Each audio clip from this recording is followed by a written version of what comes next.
everyone, it's Cinema Lovers Incorporated back at you again with a brand new video.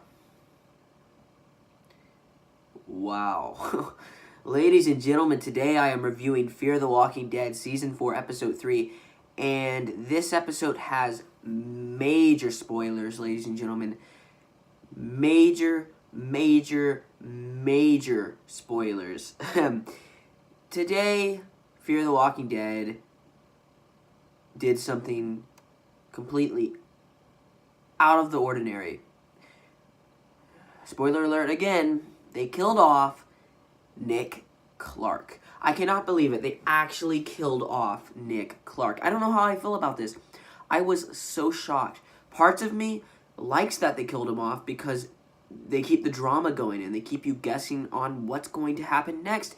And then another part of me hates it because I love Nick in the show. He's a great character. And especially in Season 4, I started to grow. He started to grow on me even more. And I just loved how he just felt like a leader, you know. You cared about this guy. And then they kill him off like that. And I am just so frustrated, ladies and gentlemen. So let's talk about it. This episode was amazing.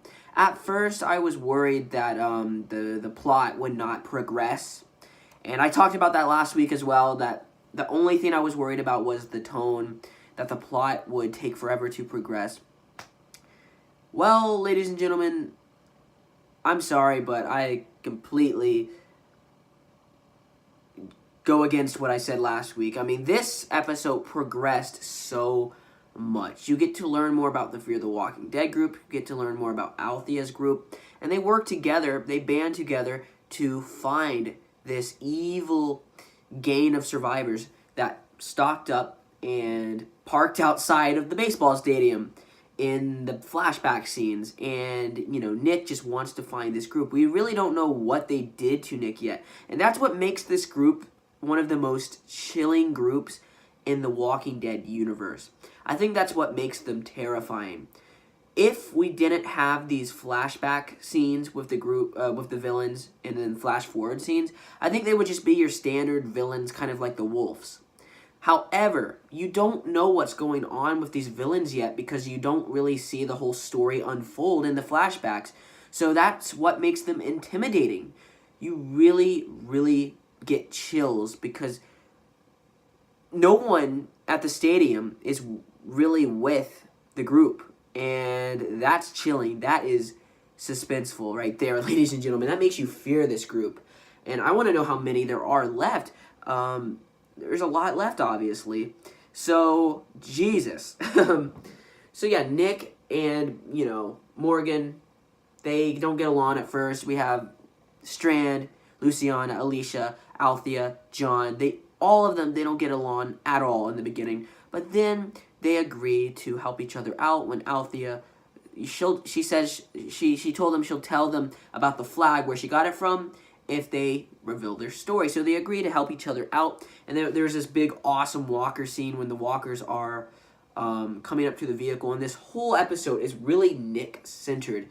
You don't really understand how much Nick is developed until the end. And Nick and Morgan, they develop a lot, and they kind of make a bond. They develop a bond. You know, Nick is just, he wants vengeance on this guy that's in a blue truck. I mean, a blue vehicle, sorry, blue car. We don't know what this guy really did to Nick, but wow, that is intense. So Nick really wants to track this guy down. And the bad thing is, Althea's van is stuck in the mud. So we have all of this suspenseful stuff. And then we see Nick having flashbacks with Madison. And Nick's just tired. He's tired of this world, what's going on in the world. And near the end, it's eventually revealed that Madison and Nick find this whole field of beautiful blue flowers. And Nick just, that's just peace. That for Nick, you know, that's the only piece that Nick has, looking at these beautiful flowers, and Nick lays in the flowers. So I really enjoyed that scene. It was really beautiful, really heartfelt, and, you know, a lot of beauty. There's a lot of beauty in that scene, and a lot of the characters don't have that.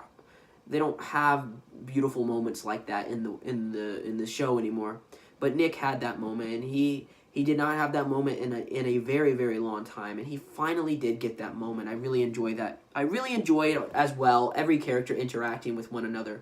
Them fighting each other kind of gave the Fear the Walking Dead group kind of a villain vibe for a couple minutes. So you guys always wanting them to be villains, well, they're kind of villains in this episode, in the beginning, of course, until they eventually work together. And let's just talk about the directing in Fear the Walking Dead. It is way more, it's just better directed compared to The Walking Dead, and I don't know why they direct it better in this show. I mean, every scene leads you to something else. Even the writing's better. Morgan, the way he speaks, sounds like Morgan from The Walking Dead Season 1. It doesn't sound like the Morgan from Season 8. It doesn't sound like the cartoony Morgan.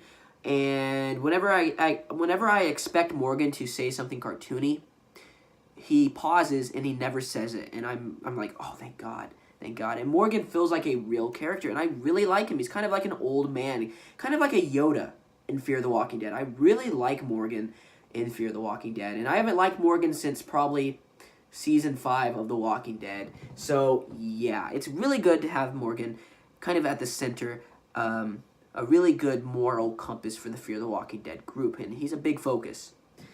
Let's talk about the other group members. Strand is awesome as usual. His awesome voice, it's just classic character. I love Strand. He's awesome, and you really care about this guy.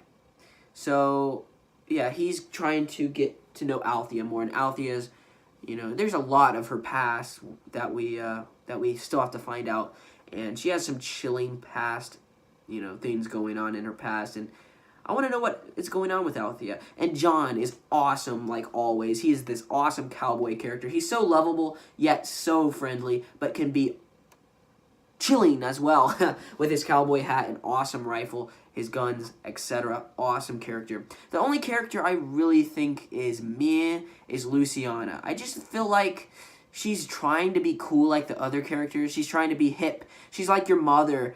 She's like your mother trying to be the hip person trying to fit in, but she's like the elephant in the room. That's what Luciana is to me, and I just don't know how I feel about the character. I just don't know.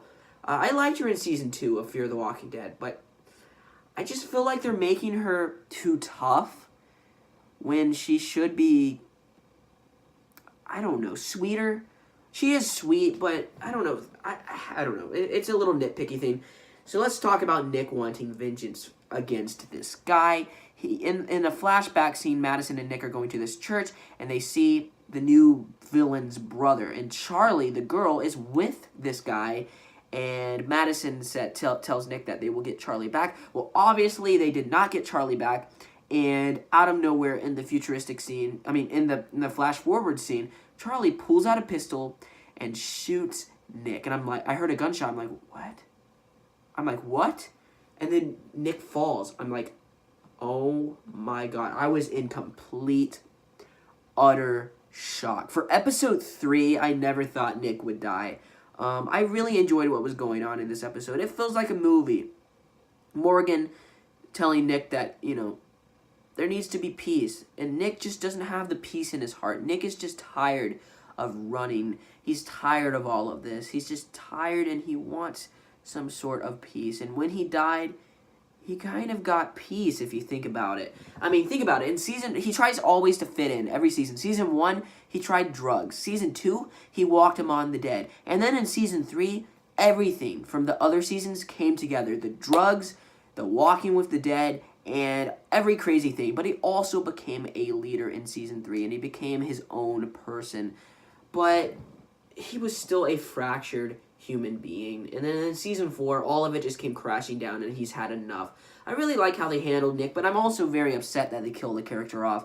Nevertheless, this is a great episode of Fear the Walking Dead. The writing, most of the time, is amazing. Of course, there's a couple moments where I'm like, okay, it just doesn't sound right, but that's really, really rare, and Fear the Walking Dead continues to impress me. I'm really upset that they killed Nick off. He was a great, fantastic character. But in other ways, I'm not upset because it just feels like they're adding to the drama. They're making me want to tune in next week and find out who will survive, who will not survive. And you actually care about these characters because there's so few of them compared to The Walking Dead, which has a huge cast, you have these characters which you actually care about. They feel like it feels so pressured because you have this little group versus the world, and it just feels so just intense and suspenseful. And that's what I miss in The Walking Dead, because you have this huge group of people in The Walking Dead. If someone dies in The Walking Dead, you go, there's a lot more. You know, you have a lot more people. If someone dies in Fear the Walking Dead, the group gets tinier and tinier, and it just feels crazy because no one will be left at the end, it feels like. And it just feels intense and crazy. I never knew Nick would die in this episode. I never read the spoilers. I was blown away by this episode. I give this episode an A+. It was great. I loved the action, the way when they had to pull the van, the SWAT vehicle up, and they all had to help each other fight. I really like how the characters banded together. I really enjoyed the beginning. Nick, he's going through a lot of problems. He's going through a lot of issues, and you really care about this guy in this episode. And you really don't understand how much they developed Nick until the end of this episode. And I hope to God Charlie dies. Everything I said about the pacing issues, I completely take it back. There's a couple problems. I hope the battle comes soon between these two villains, these two groups. I hope it's the next episode, but I doubt it. I don't know. But I hope you enjoyed my review. Leave a like. A+ for me. It's a great episode. Leave a like, comment down below. Subscribe to whatever the heck you want to do, and goodbye. Bye, everyone.